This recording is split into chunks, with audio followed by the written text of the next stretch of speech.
Top quality और consistent performance के लिए सिर्फ सिल्वर पंप्स। टॉप क्वालिटी और कंसिस्टेंट परफॉर्मेंस के लिए सिर्फ सिल्वर पंप्स, नाम याद रखना। आज आम्ही बारामतीमध्ये आलतो आणि या बारामतीमधल्या जे लोक आहेत आणि त्यांनी काढलेला जो सर्वधर्मीय जो निषेध मोर्चा होता, त्यामध्ये जी नागरिकांची जी उत्सुक गर्दी होती ती पाहून म्हणजे मी भावुक झाले।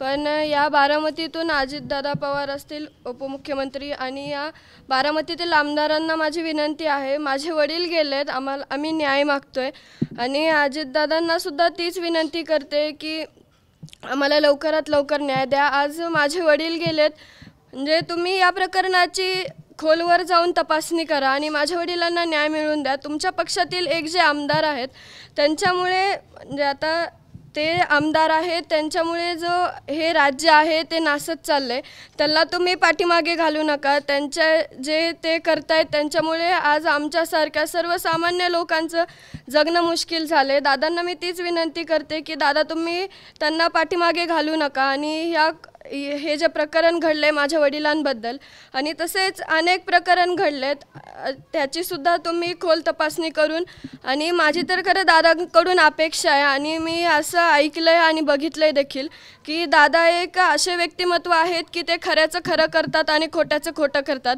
तसंच माझ्या वडिलांची सुद्धा या प्रकरणात सुद्धा त्यांनी लवकरात लवकर न्याय मिळवून द्यावा। या बारामतीच्या नगरीतून मी त्यांना एकच विनंती करते की दादा तुम्ही माझ्या वडिलांना सुद्धा लवकरात लवकर न्याय मिळवून द्या। तुम्ही आता बोलता एक वाक्य वापरलं की तुमच्या पक्षातील जे आमदार आहेत त्यांच्यामुळे हे बीड नासत चाललंय। मला हे म्हणायचं की या सर्वाच्या मुळाशी धनंजय मुंडेच आहेत थेट।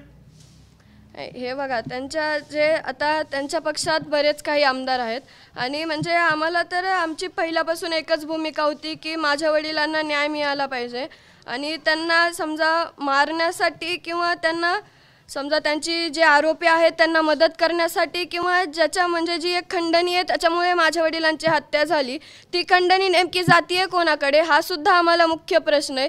आणि जे महाराष्ट्रातील लोक आहे जसं आत्ता सुद्धा चाचांनी वर्णन केलं, ही घटना झालेली असताना सुद्धा देखील अशाच काही घटना घडतायत, तर ह्या घटना घडतायत कशामुळे? आणि जे तुम्ही फोटो तुम्हीच व्हायरल केले त्याच्यामध्ये सुद्धा तुम्ही बघितलं असेल, जे आरोपी आहेत ते समजा मृतदेह त्यांच्या समोर असताना भले देखील त्यांनीच ते मृतदेह तयार केले त्या शरीराचं, पण एक माणुसकीची भावना म्हणून आपल्या मनात काहीतरी माणुसकी असली पाहिजे। हा प्रश्न आहे आम्हाला की त्यांच्या मनात माणुसकी होती का नाही?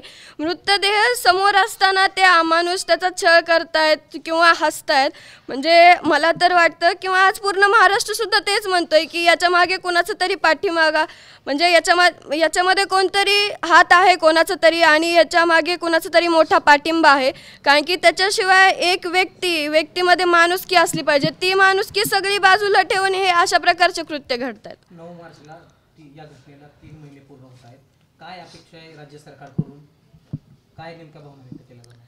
अपेक्षा आणि आम्ही आज पूर्ण महाराष्ट्र आस लावून बसलाय, आज 3 महिने झालं तरी आम्हाला जोपर्यंत न्याय मिळत नाहीये तोपर्यंत आमची मागणी तीच असेल की माझ्या वडिलांना लवकरात लवकर न्याय मिळावा।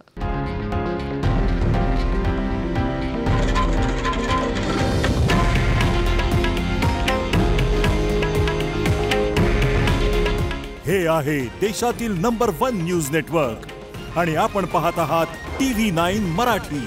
काळजी तुमची, हित महाराष्ट्राचं।